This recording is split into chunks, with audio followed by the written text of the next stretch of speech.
Madam Diskaya, Sarah,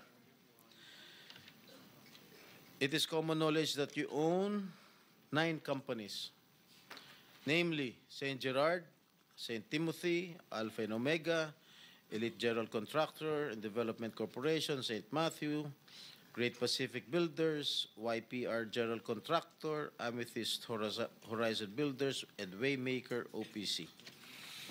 Am I correct? Yes po. Hanggang ngayon, up to now, you own these 9 construction companies? Yes po. All right. Since you started securing contracts from the DPWH, since kailan kayo nag-umpisa? 2012? DPWH? Yes. Yes po, 2012. Pag-usapan muna natin yung 2022 hanggang 2025. Ilan na po yung naging projects nyo sa DPWH? Marami na po. Ilan nga? I don't have Mahigit the figure. 400? Mahigit 500? Within the span of 3 years. I don't have the figures po. Estimate lang po, ballpark Give me a figure. ballpark figure. Siguro po mga 400 ganun. I'm not Siguro. I'm really not sure. Okay. I don't have the figures with me. Sa loob, sa bawat taon, ilang bidding ang sinasalihan mo? Marami po kaming sinasalihan na bidding. All flood control projects? No po. Ano pa yung mga projects? Buildings, kalsada, Nationwide or only in Metro Manila? nationwide po. Nationwide. All right. Pero yung bulk ng mga projects na award sa ng DPWH, mostly sa Metro Manila. Am I correct? Hindi po, sa probinsya po. Sa iba-ibang lugar. No, the bulk of your contracts. Here in Metro Manila? No po, outside Metro Manila ang marami. Where outside? Where outside of Metro Manila? We have in Romblon, Cebu, Bohol, Bacolod, Zamboanga. Hindi naman po kami namimili ng lugar. Migos Project? Wala po. Sigurado ka? Opo, Kaya definitely. ka dahil pag meron kami ma-discover na may ghost project, pakukulong kita rito. Sa mga bidding na sinasalihan mo ng mga kumpanya mo, itong 9 na kumpanya, ilang beses kayo nanalo? At ilang beses, kung natatalo rin kayo sa Actually, bidding, I ilang don't beses kayo have the natatalo? actual figures, pero sa panapanalunan, very minimal lang po talaga, mga 2%. Pero ang dami namin projects po na sinasalihan na bidding. So, sa loob ng isang taon, pag nagbibidding isang kumpanya mo, halimbawa itong ano ba yun? Yung Alpha Phi Omega, ilang beses kayo nagbid sa isang taon at ilang beses kayo nanalo? Madami po kaming sinasalihan. I really don't have the figures right now, You know, but I if you can... come here, you have to come here prepared.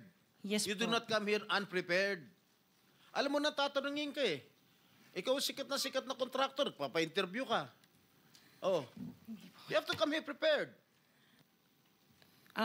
Your Honor, I am prepared for the flood control projects that you are mentioning. I have the statistics of how many I bidded and how many I lost and how many I won. Okay. You mentioned it to us right now.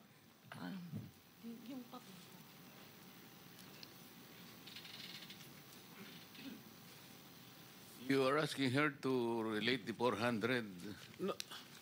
Parang mahirap naman yata. Hindi. 400. In 2022, I bidded for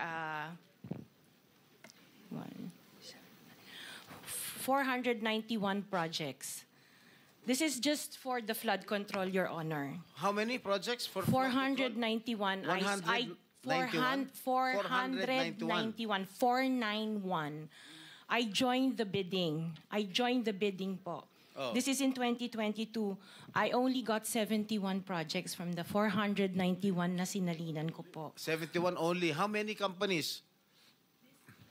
Itong This is Siyam? just for Alpha and Omega Oh, po. what about the other companies? What about the other 8 remaining companies that you own? I don't have the statistics Oh. for that because I was only called as Alpha Wait, and Omega. You admitted earlier when I asked you if you own these 9 companies and you answered in the affirmative. Right now I'm asking you kung ilan yung 71 71 flood control projects na napanulunan ninyo. Now you're only speaking in behalf of Alpha Phi Omega. Eh kanina sinabi mo ikaw may-ari ng Siyam. Why can't you answer in behalf of the 8 remaining companies? Kasi po, yun lang yung na-prepare po namin for today's hearing. Okay, for the record, yung may-ari ng St. Gerard Construction, nandun yung pangalan ng asawa mo, Pacifico Discaya. Okay? Doon sa St. Timothy, sino may-ari ng St. Timothy? Ikaw si Remando, no? Kamag-anak mo si Discaya, correct? Sabi mo, pamangkin mo. Tama? And who is this Maritoni Miligrito, the owner of Elite, general contractor? Who is this? Answer. Pinsan ko po, Mr. Chair. From the left pocket to the right pocket. St. Matthew. Nandito yung asawa mo, Pacifico Discaya. Great Pacific. Oh, ikaw, nandyan ang pangalan mo, oh. Si Sarah Rowena Discaya. Kaya hindi mo mapapagkaila, eh. YPR General Contractor. Nandito rin ang pangalan mo. Miss Sarah, alam mo, huwag ka magsisinungaling, ha?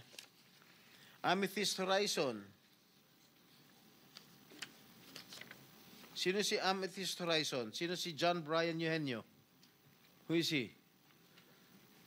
Sagutin mo, Miss Rimando.